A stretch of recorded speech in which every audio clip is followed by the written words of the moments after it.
할렐루야.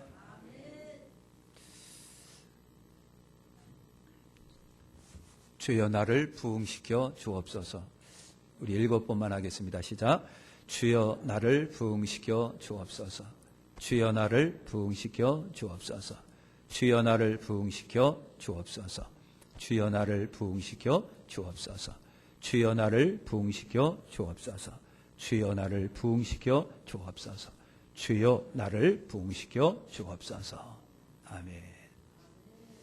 심령이 좀 청년처럼 일어나시기를 바랍니다. 뜨거워지시기를 바랍니다. 그냥 막 활기 넘쳐나시기를 바랍니다. 설을 지나고 나오셔서 그랬는지 희쭈그리 해가지고 그냥 뭐 어떻게 그런 것 같아요.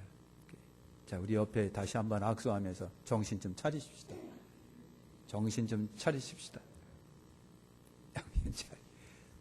야, 정신 좀 차려라. 또 맨날 교회만 오면 좋을 그 말이야. 또 그러면 되냐? 영sek이 대순복음교회, 백합순복음교회 교인이 어떻게 그러면 되냐? 눈에는 그냥 졸음이 가득하고 말이야. 제발 그러지 마라. 인사합시다. 제 말이 아니에요. 인사합시다. 인사 좀 하셨나요? 이제 좀 힘을 내시길 바랍니다. 주여 부흥시켜 주옵소서. 예? 좀 더 부흥되시기를 바랍니다. 막 속에서 막 청년처럼 막 일어나시고 막 그러는 역사가 좀 일어나셔야 돼요. 여러분, 심령에 부흥이 있으면 교회 부흥이 있습니다. 심령 부흥이 있으면 교회 부흥이 있잖아요. 내가 부흥하면 가정이 부흥하고 가정이 부흥하면 교회가 부흥하게 돼 있어요. 그러니까 가장 처음은 내가 부흥하는 거예요. 내가 부흥하는 거예요. 남 탓하지 말아요. 내가 부흥하면 돼. 할렐루야. 내가 부흥하는 거예요. 그러니까 하박국 선지자가 여러분 그랬어요. 여호와여, 내가 주께 대한 소문을 듣고 놀랐나이다. 여호와여, 주는 주의 일을 이 수년 내에 부흥케 하옵소서. 수년 내에 부흥케 하옵소서. 여러분 그랬거든요. 히스기야 왕이 나라를 부흥시켰습니다. 근데 부흥되기 전에는 반드시 뭐가 있었느냐면요, 개혁이 필요했고 회개가 필요한 거예요. 그래서 그렇게 되는 역사가 있었죠. 그냥 지절로 되는 거는 없어요. 그죠? 히스기야 왕을 우리 한번 잠깐만 생각을 여러분 해보겠습니다. 오늘 우리가 읽은 말씀처럼 여러분 유다 아하스의 아들, 어머니는 아비야라고 했습니다. 아비. 히스기야 왕은 25살의 왕이 돼가지고요, 29년간을 통치를 합니다. 29년간. 히스기야 왕은요, 누구의 길을 갔느냐 하면 다윗 왕의 길을 간 사람이에요. 다윗에게 갈. 그러니까 하나님도 히스기야한테 내 그런 왕은 내가 없어. 그런 왕은 없어 그랬어요. 역사가 사가들도 히스기야를 굉장히 좋게 평가를 합니다. 왜냐하면 그가 개혁을 하고 부흥의 역사를 이끌었기 때문에 그런 거예요. 이 히스기야 왕은요, 우리가 읽은 3절에도 보면 굉장히 정직했다 그랬어요. 정직했다. 옆에 한번 쳐다보세요. 정직한가 안 정직한가. 여러분, 정직한 왕이에요. 다윗의 모든 행위를 갖다 그랬거든요. 여러분, 하나님 보시기에 정직했는데 정직하다라고 하는 것은 여러분 다른 게 아니에요. 위선이나 가식이 그 속에 없었다는 얘기예요. 위선과 가식이 없었어요. 아이처럼 단순하고 왔다리 갔다리 하는 간사함이 없었던 것이 정직이에요. 하나님 앞에 다윗이 정직했다는, 히스기야가 정직했다는 얘기는 하나님 앞에 왔다리 갔다리 하지 않았다는 얘기예요. 이것이 정직이에요. 왔다리 갔다리 안 하는 거, 마음이 온열에 팥죽 끓듯 파닥파닥 끓고 아침 다르고 저녁 다르는 것이 아니에요. 이 사람 다르고 저 사람 다른 것이 아니라 늘 정직한 거예요. 히스기야 왕은 종교개혁을 단행했습니다. 좋은 말로 종교개혁이지만 다른 말로 바꿔 말하면 회개입니다. 회개를 했어요. 히스기야 왕이 한 것이 뭐냐면 산당과 주상과 아사라상을 깨뜨렸다 그랬어요. 나라에 왠지 모르게 이렇게 우상들이 많아요. 산 밑에도, 바위 밑에도, 큰 나무 밑에도, 고목 밑에도 이상하게 뭐 상들이 있는 거예요. 응? 상들이 있어요. 그래서 히스기야 왕이 전부 다 깨트려 버렸다 그래서 다 몽둥이로 깨트려 버려서 없애버렸어요. 6월 예배를 갱신했다 그랬거든요. 하나님 앞에 온전히 바르게 드려져야 할 예배들이 뭔가 빠져 있는 거예요. 뭔가 허트러져 있는데 그 예배를 정확하게 히스기야 왕이 잡습니다. 6월절을 갱신했다고 그랬어요. 6월절이라고 하는 것은 여러분 굉장한 은혜가 있는 거예요. 하나님은 구원의 하나님이시다라고 하는 것을 여러분 대회로 천명하는 것이 바로 6월절입니다. 하나님은 구원이시다. 근데 그게 없어지는 거예요. 그래서 6월절을 갱신했더라 그랬고요. 성전 봉사자들인 레위 사람과 제사장들의 제도를 여러분 확립을 합니다. 왠지 모르게 그들이 외면당하고 있고 버려짐을 당하고 있고 그랬어요.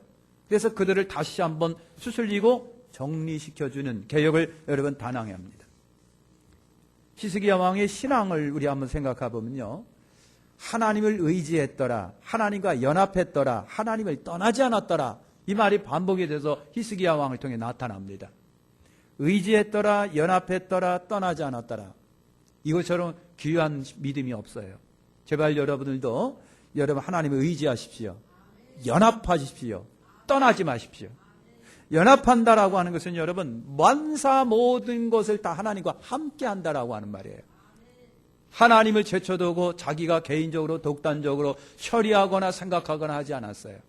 연합했습니다. 늘 하나님과 연합하는 히스기야였습니다. 의지했습니다. 하나님을 히스기야는 떠나지 않았더라. 히스기야는 여러분 계명을 지킨 사람이에요. 하나님의 율례와 규례와 법도를 지켰더라 그랬습니다.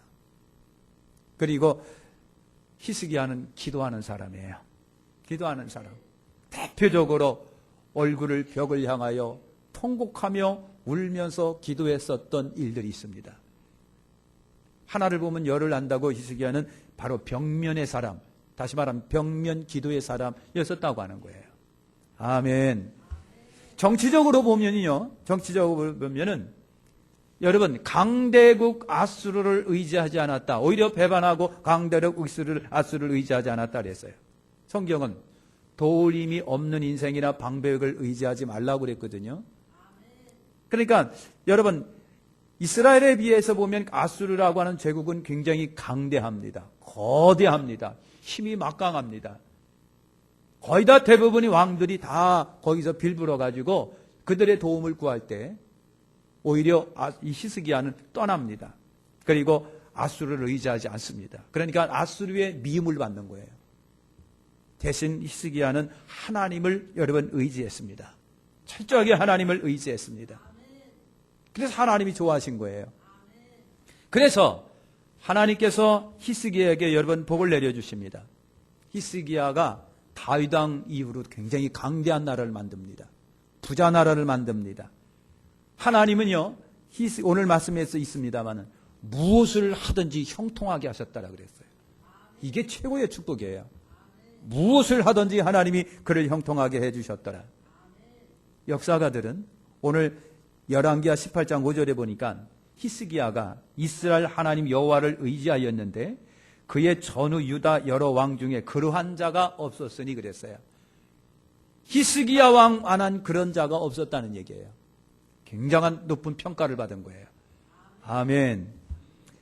히스기야 왕의 부흥은 나라의 부흥이었고 그 나라의 강성으로 여러분 이어집니다. 지금 나의 부흥은 가정의 부흥과 직결될 것입니다.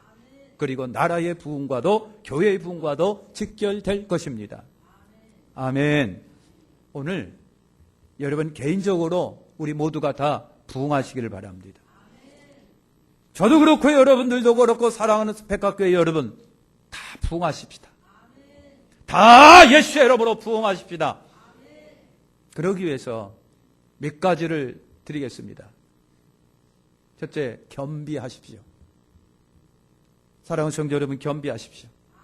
역대하 7장 14절에 내 이름으로 일컫는 내 백성이 그 악한 길에서 떠나 스스로 겸비하고 기도하여 내 얼굴을 구하면 내가 하늘에서 듣고 그 죄를 사하고 그 땅을 고칠지라 그랬어요.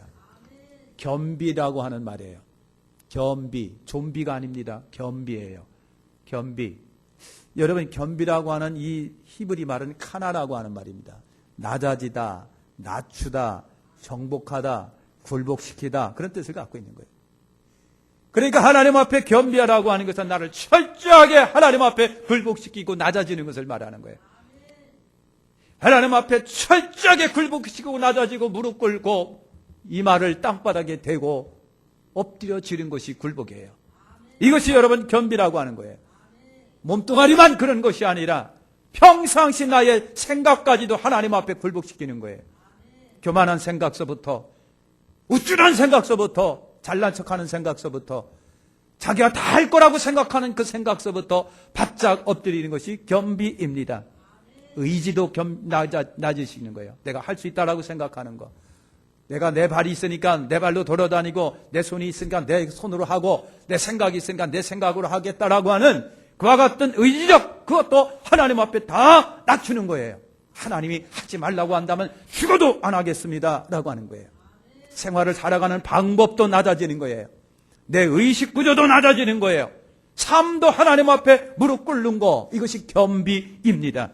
여러분, 전 인격적인 낮아짐, 전 인격적인 엎드려, 그래, 그것이 그 겸비예요. 몸인만 아닙니다. 말만 하는 것이 아닙니다. 전체가 하나님 앞에 엎드리는 거예요. 엎드리는 거, 엎드리는 거. 이것이 겸비예요. 이것이 겸비예요. 이것이 부흥의 시작입니다. 사울이 주님 앞에 겸비할 때 하나님은 그를 바울 되게 하셨습니다. 여러분, 야곱이 겸비할 때 하나님은 야곱을 위기에서 벗어나게 해 주셨어요. 우리 사랑하는 백각회 성도 여러분, 부흥하셔야 됩니다.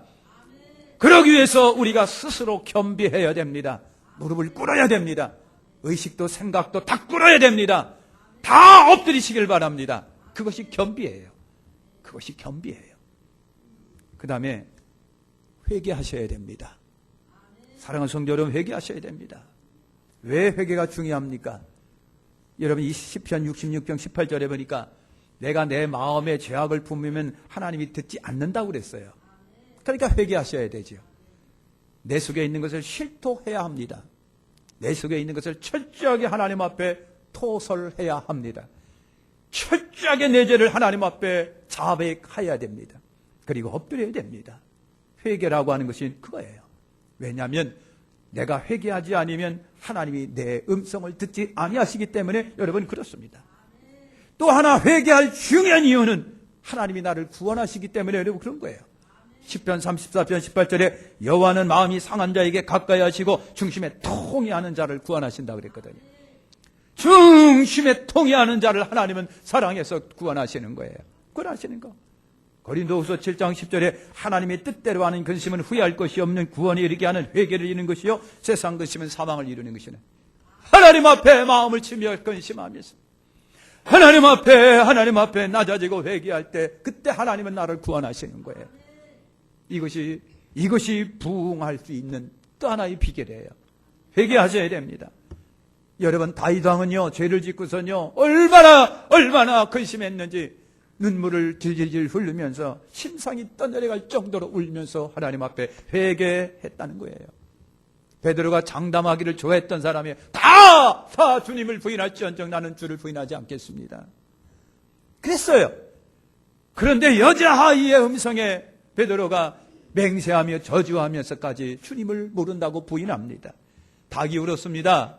그때 베드로가 닭 울음소리를 듣고 가슴을 치면서 베드로가 얼마나 통곡하며 울었는지 몰라요. 얼마나 통곡하며 울었는지 가슴을 치면서 우리 눈에서 눈물이 언제 흘렸는지 잘 모르겠고 가슴을 치며 기도한 것이 언제인지 모르고 잘난 척이나 하고 똑똑한 척이나 했지 우리가 정말 하나님 앞에 가슴을 치면서 내가 죄인입니다 나 때문입니다 한 적이 언제였는지 몰라요. 베드로는 닭이 울음소리를 들리면서 가슴을 치며 통곡하며 그렇게 울었는데 우리가 운 적이 언젠지 몰라요. 다 남 탓이나 하고. 누가복음 18장에 세리가 있습니다. 여러분, 성전에 있었는데 앞으로 나가오지 못하고 뒤에서 감히 얼굴을 들지 못하고 앞을 바라보지 못하고 그러면서 울면서 가슴을 치면서 불쌍히 여겨달라고 죄인입니다 그랬어요. 이것이 죄인의 모습이고 이것이 회개의 모습이에요. 가슴을 치면서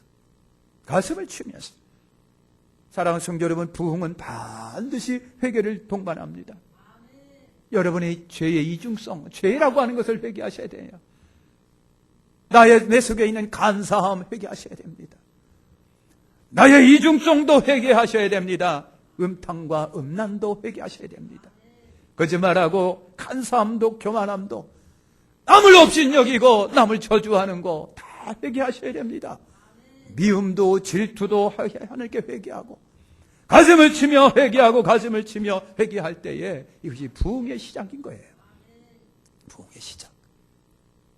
회개하셔야 됩니다. 그래야 됩니다. 세 번째는 여러분 떠나셔야 됩니다.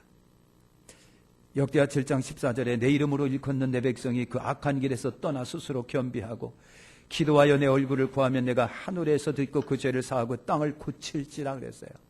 땅을 고칠지라. 아니 내 죄를 사했는데 백성이 죄를 사했는데 왜 땅이 고쳐집니까? 백성이 죄를 회개하는데 하나님은 그 땅을 고쳐주신다고 그랬습니다. 그 땅이라고 하는 것은 다를 말합니다. 모든 것을 말합니다.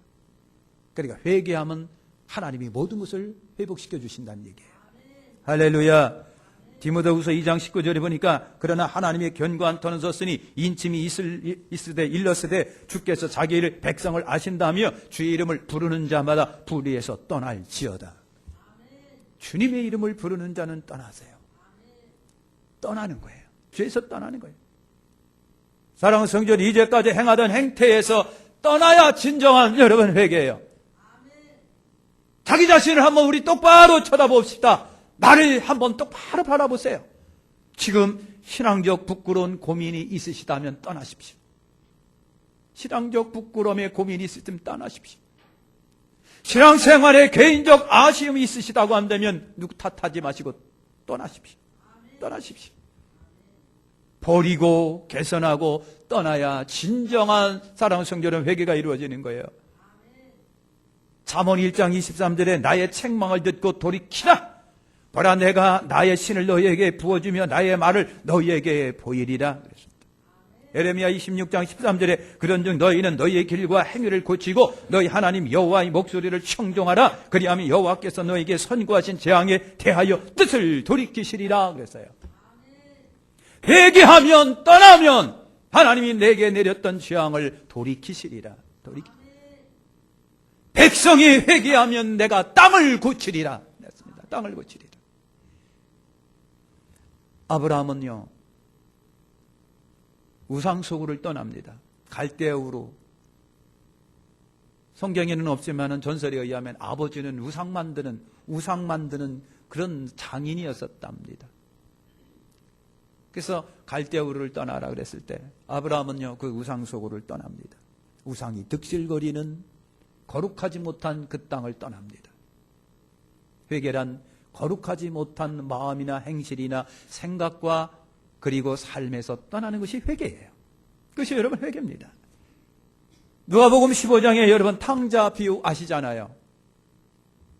여러분 탕자를 우리 한번 돌이켜 보십시다. 그 탕자는 곧 나예요.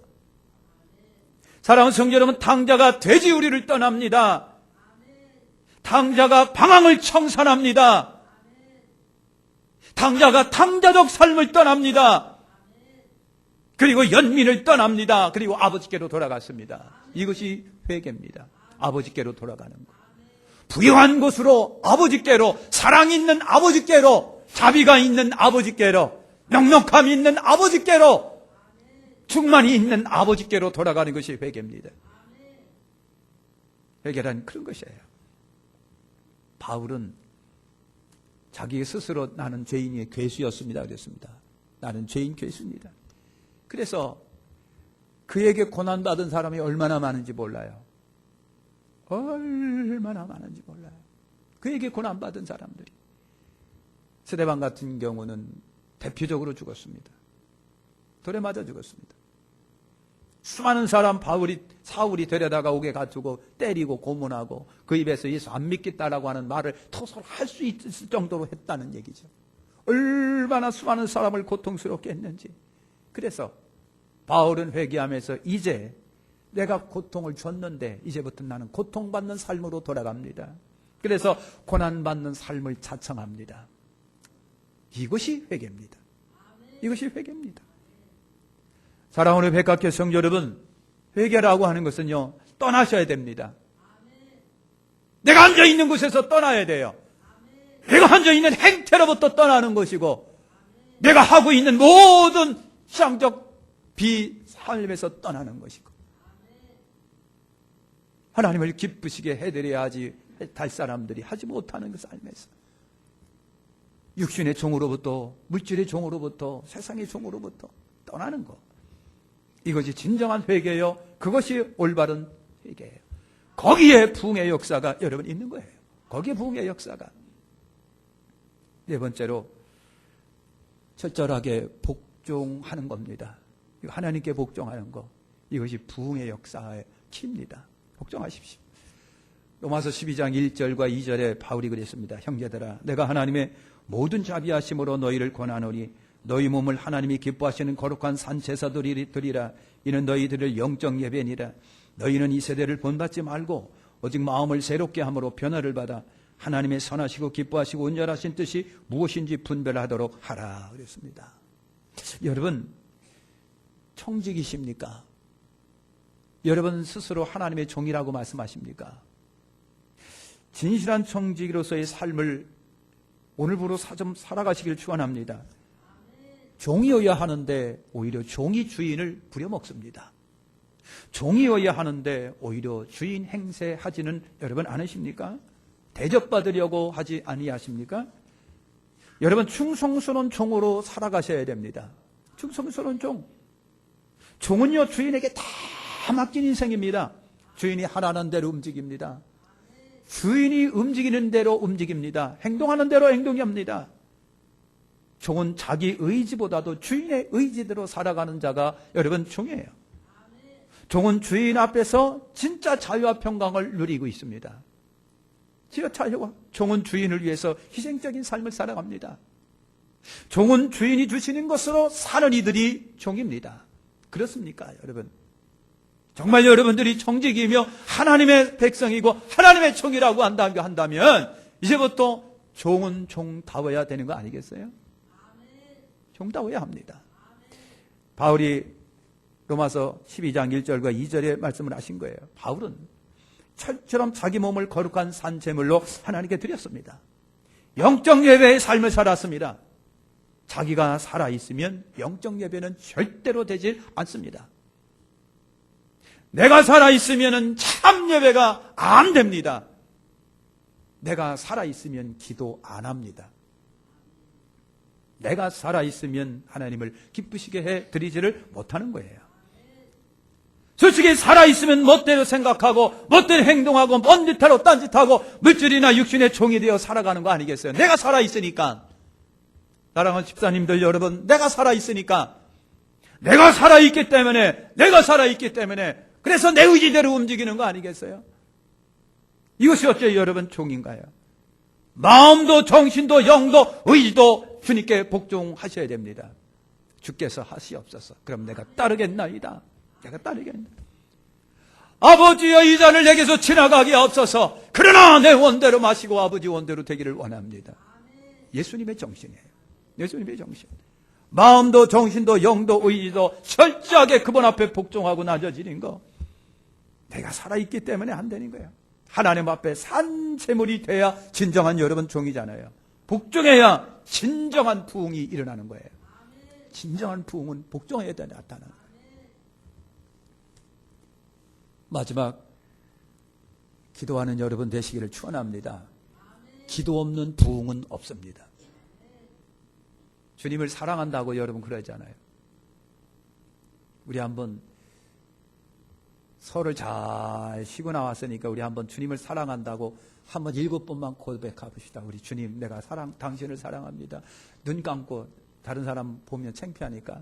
자, 눈 감고, 주님, 내가 당신을 사랑합니다. 7번 시작. 주님, 내가 당신을 사랑합니다. 주님, 내가 당신을 사랑합니다. 주님, 내가 당신을 사랑합니다. 주님, 내가 당신을 사랑합니다. 주님, 내가 당신을 사랑합니다. 주님, 내가 당신을 사랑합니다. 주님, 내가 당신을 사랑합니다. 제발 그 마음 변치 않으시기를 바랍니다. 그렇게 막 입으로는 주님 사랑해요.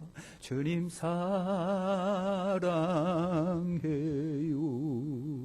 저는 그 복음성가 부르면요, 그렇게 진짜 주님을 사랑하는 것처럼 눈에서 눈물이 뚝뚝뚝 안 떨어지지만 눈에 눈물은 맺혀요. 그러면서도 한편은 기도하지도 않고 자빠져 있는 거예요. 이거는 주님 사랑이 아니에요. 집사님, 그렇죠? 그런 거예요. 주님 사랑한다라고 해놓고 주님 기도도 안 하고 말이죠. 새벽 기도 안 올라오고 3일 저녁에도 안 올라오고 아주 그냥 응?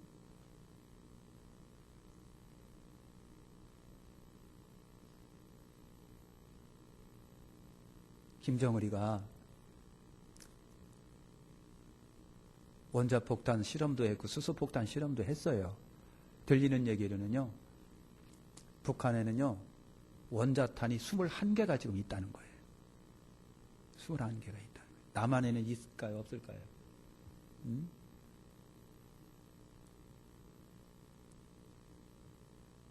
김정은이가 로켓 쐈잖아요. 그죠? 그거 인공위성이에요. 그 궤도에 지금 그거 떠라. 근데 그게 지금 교통이 되는지는 모르겠는데 인공위성 쏴 올렸어요. 한반도 상공에 지금 북한이 쏜 게 있단 말이죠. 근데 문제는 뭐냐면요, 인공위성을 쏴 올리는 기술이 그 앞에 탄두만, 앞에 있는 그거만, 인공위성만 쏙 빼내고 거기다 탄두만 심어놓으면 대륙간 원자폭탄이 되는 거예요. 지극히 간단한 걸 그들이 실험을 한 거예요. 그리고 인공위성 쐈다고 그렇게 공언하고 있는데,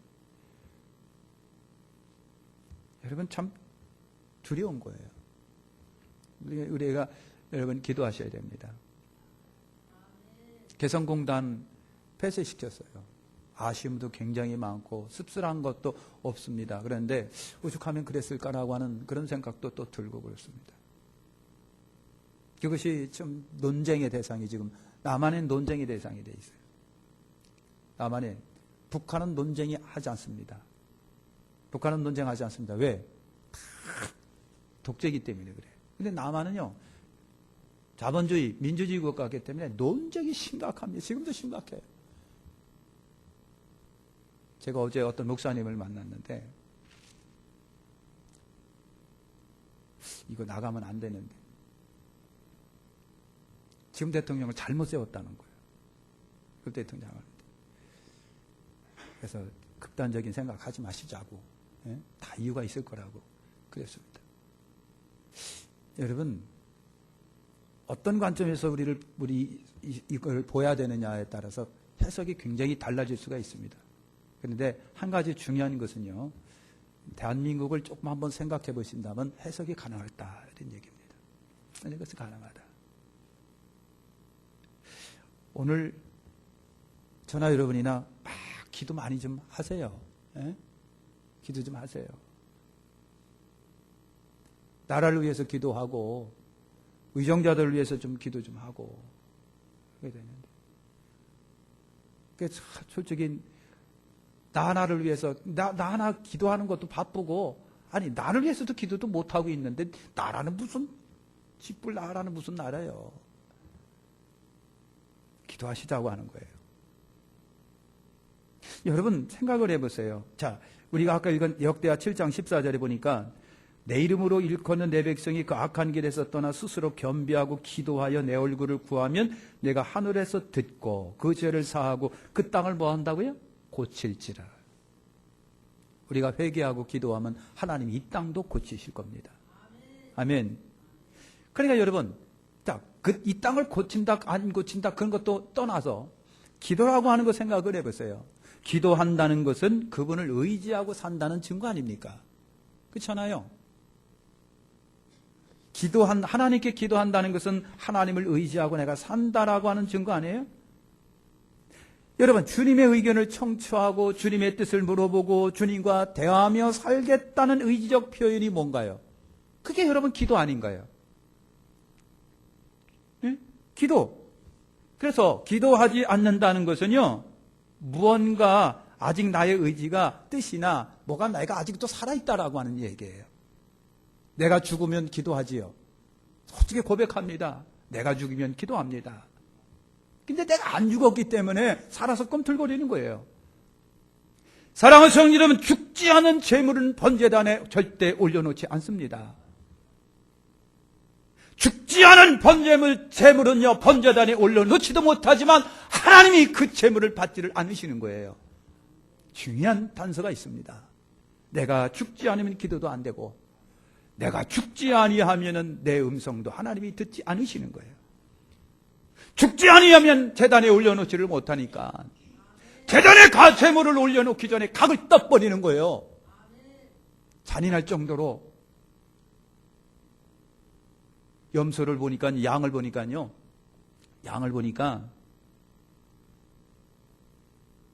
갖고 온 사람이 칼로다가 목을 이렇게 따요. 피를 다 쏟아내요. 각을 떱니다. 다 헤쳐놓습니다. 가죽도, 털도 다 뺏기고 가죽 다 뺏겨놓고 완전히 각을 떠서 번제단에 이렇게 올려놓는 거예요. 그래서 불살라드리는 거예요. 이 말은 여러분, 내가 죽어야 하나님 앞에 올려진다는 얘기예요. 내가 죽어야 올려진다. 내가 안 죽으니까 기도하지 않는 거예요. 믿는 구석이 있어서 그런 것 같아요. 내가 죽지 아니하니까 내가 의지가 살아있고 뜻이 살아있으니까 기도하지 않는 거예요. 기도하지 않는 거.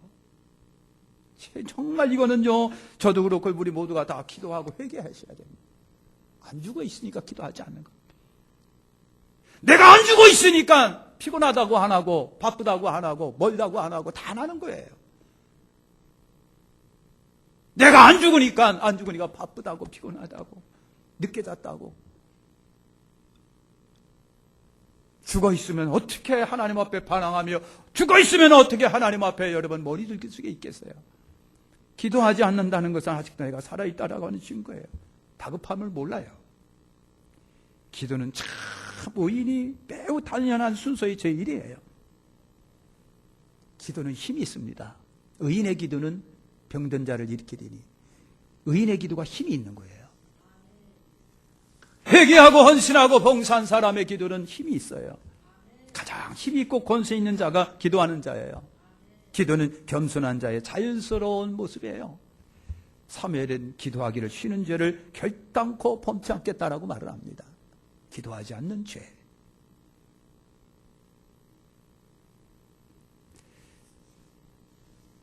사랑하는 성도 여러분, 부흥하게 앞서서 여러분, 우리 교회 부흥시키십시다.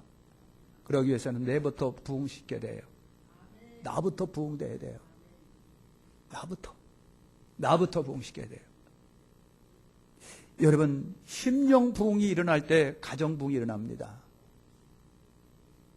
심령 부흥이 일어나면 교회 부흥이 일어납니다. 심령 부흥은 내가 하는 것이지 남들이 시켜줘서 하는 거 아닙니다. 성경에 읽어보십시오.